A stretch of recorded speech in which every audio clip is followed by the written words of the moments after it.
नमस्कार, म कमल छेत्री। आज म 1 नङ दिसिरी गाउँमा यहाँ कार्की दाइजुको फार्ममा आएको। गाईको फार्मिङ गर्नुहुन्छ, बाख्रा पाठा पनि छन्, ब्रोइलर फार्मिङ पनि छ र माछाका पोखरी पनि छ। त यो भिडियोमा तपाईहरु जान्न सक्नुहुन्छ कसरी फार्मिङ गर्नुहुन्छ यसको विषयमा। यो अलिकति सानो भिडियो छ, तपाईहरुले हेर्नुहुन्छ। आशा गर्दछु कि तपाईहरुलाई यो भिडियो हेरेर राम्रो लाग्छ। यो भोबोले बोकोको बारेमा भन्नु त। भोबोलो माने राजस्थानबाट लिएर आएको थियो व्यापारीले। अनि त्यो भोबोलो किनेर ल्याएर राखेको थियो। अनि खेरि एउटा राम छागल थियो, त्यो छागलमा क्रस भएर यो भोबोलो जन्मिएको। अनि अहिले यो भोबोलो 4 वर्ष जति भयो। 4 वर्ष भयो। योबाट अहिले कोही बाख्राहरू भएका छन्? योबाट अरू बाख्राहरू पाठाहरू भएछन्।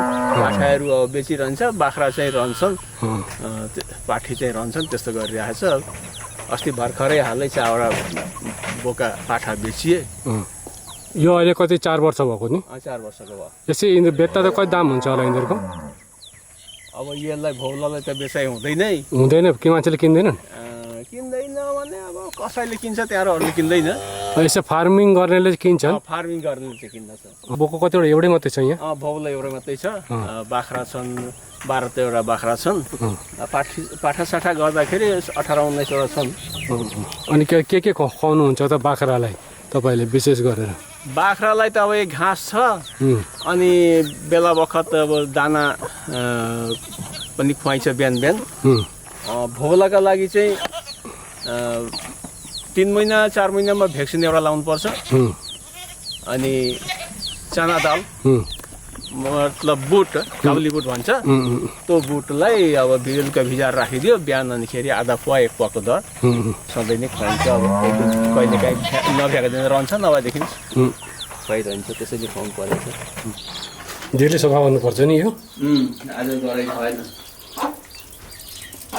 तर यिनीहरूलाई चाहिँ चाङमा माथि राखेको चाहिँ राम्रो होला नि, तल सफा गर्न सुविधा हुन्छ नि। माथि अलिक चाङ जस्तो पारेर। चाङ पारेर त्यो हुन्छ, तर त्यो सफा गर्न चाहिँ दिगदारी हुन्छ। भित्र पस्नु पर्यो मान्छे।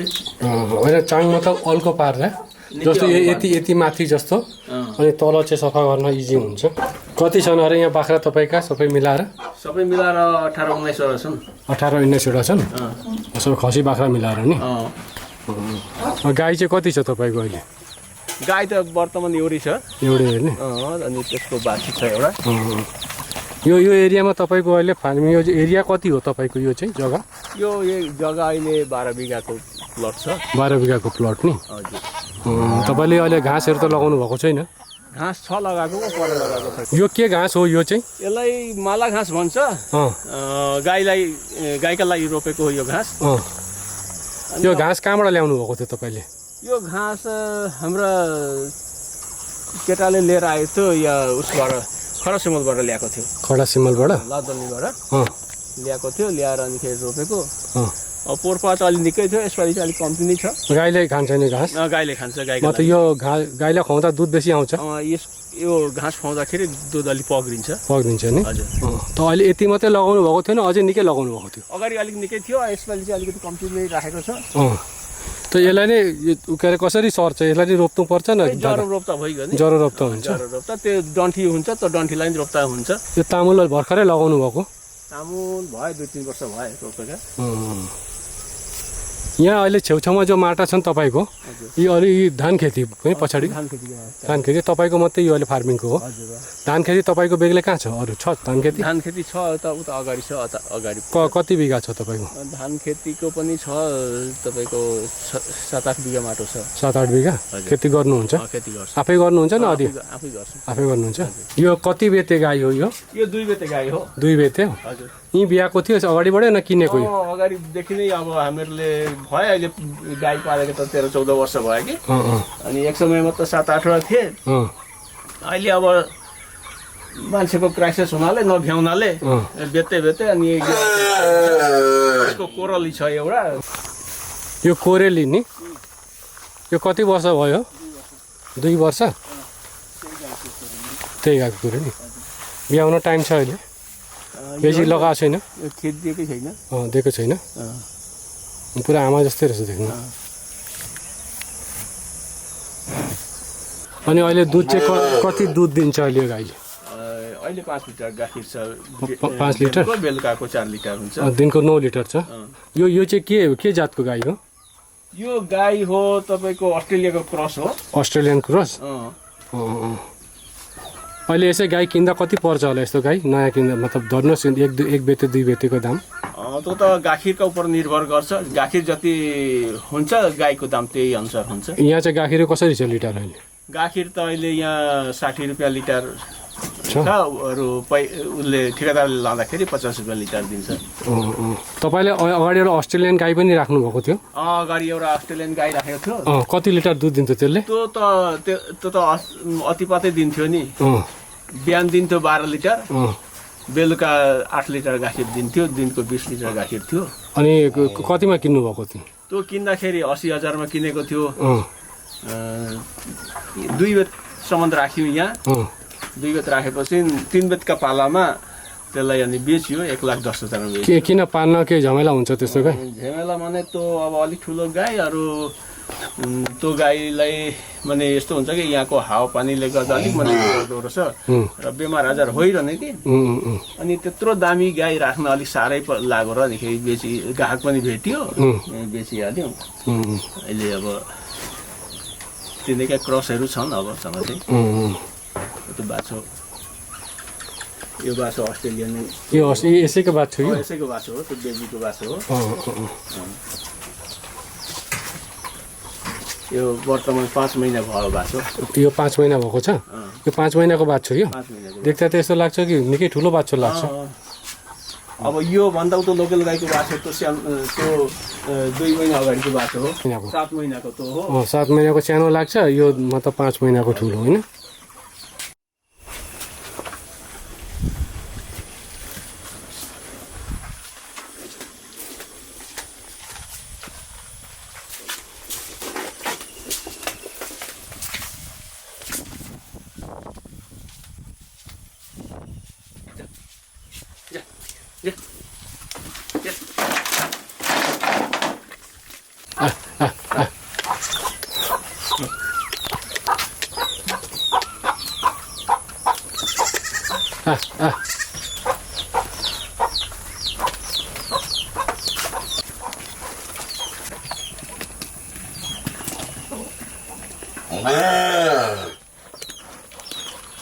मकै पेल्ने मेसिन मकै पेलिन्छ यस्तो खालको नि त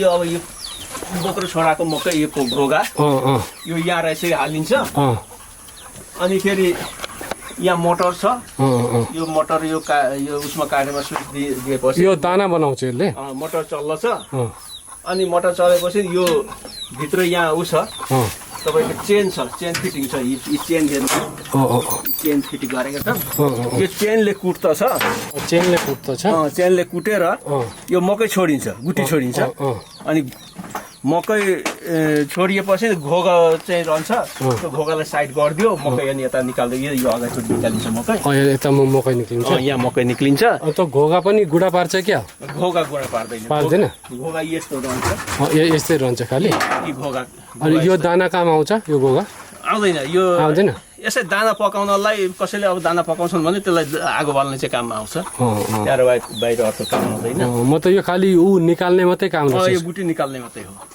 यो तपाईँले आफै बनाउनु भएको यो यो हाम्रो सानो चाहिँ केटाले युट्युबमा हेरेर बनाएको युट्युबमा हेरेर किनेको होइन यो होइन मैले यी सामानहरू चाहिँ किनेका हुँ यो फिटिङ गरेको चाहिँ बनाएको हुँ गिराजी लगाएर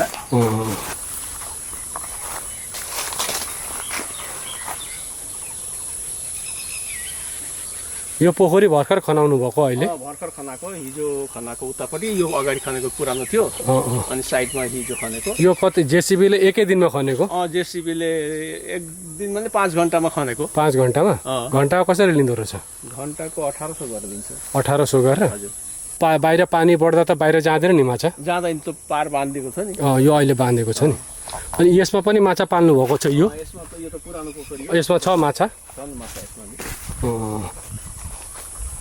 त यसमा नि पानी सुक्दैन कहिले पनि सुक्दैन यसमा त त्यो भन्दा नि गहिरो छ यो गहिरो छ नि यो ब्रोइलरको जति वेस्ट उ छ सबै यहीँ जान्छ होला होइन त्यो चाहिँ मल हुन्छ होला त्यो अब माछालाई दाना भयो दाना हुन्छ त्यसले कारण माछा छिटै बढ्छन् होला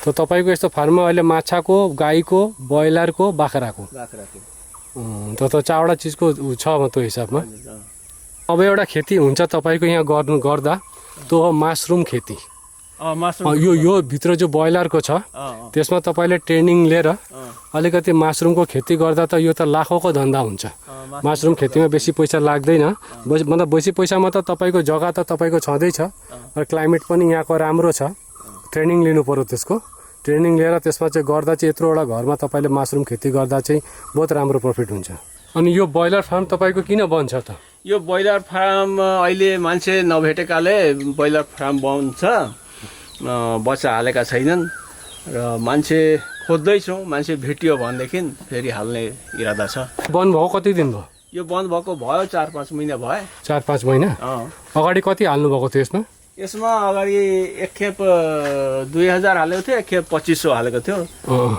त्यहाँ एक खेप 1800 हालेको थियो क्यारा 3 खेप चाहिँ हालाइ भयो 3 राउन्ड चाहिँ हालाइ भयो 3 राउन्ड हालाइ भयो उनीहरूले मतलब सबै थोक त उनीहरूले ल्याइदिन्छन् होइन बच्चा उनीहरूले दिन्छन् दाना पनि उनीहरूले ल्याइदिन्छन् खालि हेरचाह गर्नु पानी पनि उनीहरूले नै दिन्छन् त उसको अब पछाडि पैसा मिलाउँछ काट्दछन् त ब्रोइलर लाँदाखेरि अनि अहिले मान्छेको कमी भएकाले भएको छैन मान्छेको कमी भएकाले ब्रोइलर हालेको छैन र ब्रोइलरमा मान्छे बस्ने मान्छे भेट्नु भनेदेखि अझै पनि फेरि हाल्ने इरादा छ कसरी मान्छे बस्दाखेरि चाहिँ दरपाती कसरी दिनुहुन्छ यहाँ दरपाती त एकजनाको 5000 दुईजना राख्दा 10000 थियो त्यहाँ अनिखेरि खानापिना पनि दिनुपर्छ मलाई खानापिना दिएर पनि 10000 दरमा 10000 दरमा दिएको अहिले पनि त्यस्ता कोही मान्छे भए तपाईँ राख्नुहुन्छ मान्छे भेट्नु भने राखिन्छ राखेर अनि के ब्रोइलर हाल्ने इरादा छ मतलब दुईजना बस्दा 10000 एकजना हुँदा 5000 एकजना चाहिँ अलिक भ्याउन साह्रै पर्छ दुईजना चाहिँ चाहिन्छ मान्छे अनि तपाईँले गाउँमा अहिले मान्छे भेट्नु भएको छैन वर्तमान अहिले वर्तमान गाउँमा मान्छे छैनन्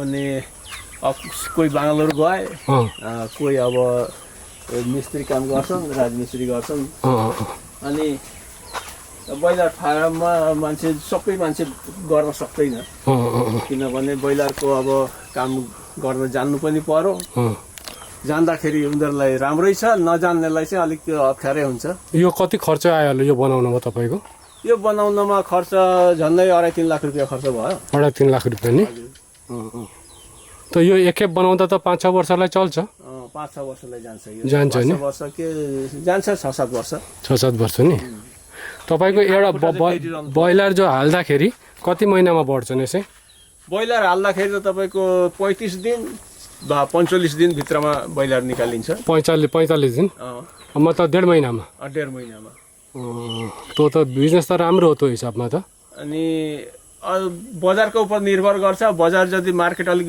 गरम छ भनेदेखि 35 दिनमा पनि कम्पनीले उठाइदिन्छ 35 दिनमा 1 केजी पार भएपछि उठाइदिइहाल्छ कसरी दिन्छ त्यसमा चाहिँ ब्रोइलरको तपाईँको केजीमा कसरी दिन्छ घटीबढी भइरहँदो रहेछ नि दाम त त्यही पनि एउटा हिसाबमा त्यस्तै अब 110 15 20 यस्तै 30 सम्म भेट्छ कम्पनीले त्यो कम्पनीले तपाईँलाई कति फाइदा दिन्छ 1 किलोमा त्यही हो किलोमा 130 गरेर जोड्दछ अनि 120 गरेर जोड्छ वा 110 गरेर जोड्छ बजारको उपर निर्भर गर्छ अनि मान्छेलाई चाहिँ कति प्रफिट दिन्छ त मान्छेलाई प्रफिट भने त उसको खर्च काटेर ब्रोइलरका बच्चा दाना दबाई पानीको काटेर अनि बचत जुन हुन्छ त्यो पैसा मालिकले माने फार्मरले भेट्छ त एउटा तपाईँको 45 दिनमा तपाईँको जति हाले पनि अनुमानिक मतलब 30,000 जति भेट्छन् तपाईँ त्यो ब्रोइलर कस्तो हुन्छ भनेदेखि बेमार आजार कम लाग्यो बेमार आजारमा धेर मरेनन् बच्चा भनेदेखि राम्रो माने दाना पानी पनि ठिकै हिसाबले दिएर राम्रो प्रोडक्सन भयो भने तपाईँको 40-50 हजार आउँछ प्रफिट हुन्छ मालिकलाई त्यति आउँछ त मान्छे राखेर पनि त 10,000 दिँदा पनि तपाईँको 40,000 नभए 30,000 त लाभ हुन्छ 30-40 हजार रुपियाँ 30-40 हजार चाहिँ आउँछ महिनाको होइन एक खेपमा त्यो पनि राम्रो वर्षमा त नभए पनि 7-8 खेप त हुन्छ नि त वर्षमा 7-8 खेप भने यो तपाईँको गर्मीको सिजनमा चाहिँ अलिक हुँदैन ठन्डामा चाहिँ हुन्छ तपाईँको बेसी ठन्डा पनि हुँदैन बेसी ठन्डा पनि हुँदैन बेसी ठन्डा नि हुँदैन अरू बेसी गर्मी 5-6 खेप भए पनि त एउटा राम्रै इन्कम हुन्छ 5-6 खेप चाहिँ निक्लिन्छ म त यो तर ब्रोइलर फार्म गर्नलाई घरबाट टाढै हुनु पर्यो जस्तो तपाईको फार्ममा छ यो घरको छेउमा गर्दा चाहिँ अलिक गनाउँछ नि दुर्गन्धी हुन्छ वायु प्रदूषण हुन्छ यसमा माने गाउँलेहरूको कम्प्लेन पनि लाग्छ कुखुरा पाल्दा कस्तो हुन्छ यो ब्रोइलर फार्ममा तपाईले लोकल कुखुरा ल्याएर पाल्दा चाहिँ कस्तो हुन्छ लोकल कुखुरामा अब दाना पानी त दिनै पर्यो लोकल कुखुरामा के हुन्छ भनेदेखि ब्रोइलर जसरी बढ्दछ 45 दिन भित्रमा 2 केजी को हुन्छ तर होइन लोकल कुखुरा तपाईले 4 महिनामा नि त बढ्छ होला नि त अलि यत्रो जग्गा जो छ यसमा तपाईले खोला छोड्नु भयो भने त यहाँ भित्र त खेलिरहन्छ नि त कुखुराहरू अर्थक हाल्दा पनि त हुन्छ तिनीहरूलाई होइन ब्रोइलरको जस्तो त त्यत्रो दाना पानी त त्यस्तो दिनु पर्दैन होला नि त लोकललाई त्यस्तो परेन धान चामल त दिनु धान चामल त दिनु पर्यो त्यो भन्दा ब्रोइलर भन्दा त डबल प्रफिट छ नि त त्यसमा त दाम त नभए पनि 200-250 रुपियाँ गरेर किलो बेच्दा पनि 400 रुपियाँ किलो छ 450 होइन तपाईको 300 गरेर पनि जान्छ प्राय पैकारी 300 350 यस्तो के छ पैकारी छ नि त ब्रोइलर भन्दा त डबल त बेसी दाम छ खुजरा उनीहरु 400 रुपियाँ बेच्छन् त्यो तपाईले जति धर्नुहोस् यहाँ ब्रोइलर नगरेर म जति लोकलै पाल्छु भनेर लोकलै त्यस्तो हिसाबमा गर्दा पनि त हुन्छ त्यसरी गर्दा पनि हुन्छ त्यसको अब लोकललाई खाट्ने कम्ती छ खाट्ने कम्ती छ किनभने अब यहाँ भुस ओछ्याउनु पर्यो यो काठका भुस ओछ्याउनु पर्यो न त धानको भुस ओछ्याउनु पर्यो ब्रोइलरलाई लोकललाई त्यो पर्दैन बडा कुरा गरिरहनु पर्यो त्यति गर्दा भयो अनि अब दाना पानी राखिँदा भइगयो उनीहरूले आफूलाई खाइरहन्छ ब्रोइलरलाई त गर्मी हुँदा फ्यान चाहियो ठन्डा बेसी हुँदाखेरि हिटर चाहियो ती सब चाहिँदैन लोकल कुखुरालाई पहिले जति त्यो आइडिया लगाएर तपाईको धर्नुहोस् म ब्रोइलर गर्दिनँ लोकलै गर्छु भने त्यो त यहाँ लोकल गर्नु भने त फाइदा हुन्छ मजाले होइन हुनु त हुन्छ होला त्यसले गरिहेरेको गरेका छैनन् मान्छेहरूले प्रायले अब कता कता गरिरहेछन् जग्गा जग्गा गरिरहेछन् यो फार्मिङ गरेको चाहिँ अहिले लगभग 2 वर्ष पुग्न लाग्यो 2 वर्ष पुगेको छैन यो ब्रोइलर फार्मको चाहिँ ब्रोइलर फार्म अरु गाईको र बाख्राको गाईको फार्म चाहिँ 7-8 वर्ष भयो 7-8 वर्ष बाख्रा पनि त्यतिखेरबाट पाल्नु भएको बाख्रा पनि त्यतिखेरैदेखि पालेको 8 वर्ष जति भयो बाख्रा पनि पालेको यो यत्रो एरियामा बाख्रा पाल्दा त बहुत हुन्छ होला नि यो एरियामा तपाईले यस्तै एरियामा बाख्रा पाल्दाखेरि हुन्छ नि तर अब तिनीहरूलाई अब जग्गा खाट्ने पनि चाहियो जस्तो बाहिर देखाउँछन् कतिले बाख्रा फार्मिङ गरेका छन् तपाईको त माटो पनि थुप्रो छ उतातिर घाँस लगाउँदा बाख्राको लागि त हुन्छ तर बर्खा पानी हुन्छ नि त यो यहाँ भित्र पानी आउँछ र होइन यो खेतमा आउँछ अनि घाँस पानी भयो भने घाँस हुँदैन घाँस गली पचिहाल्छ नभए त यत्रो फार्ममा तपाईको बाख्रा गर्नु भने त बहुत हुन्छ यसमा त हैन अल्गो जग्गा हुँदाखेरि चाहिँ बाख्रालाई सुविधा हुन्छ त्यहाँ पानी पर्दा पनि पानी बगेर जाने त्यहाँ पानी नजम्ने हो त्यस्तो अब यो त खेत हो नि त खेत हो नि खेतमा त पानी जम्दछ अल्गो जग्गा हुँदा चाहिँ वरिपरि घेराउ दिएर अनि घाँस छर्दाखेरि हुन्न थियो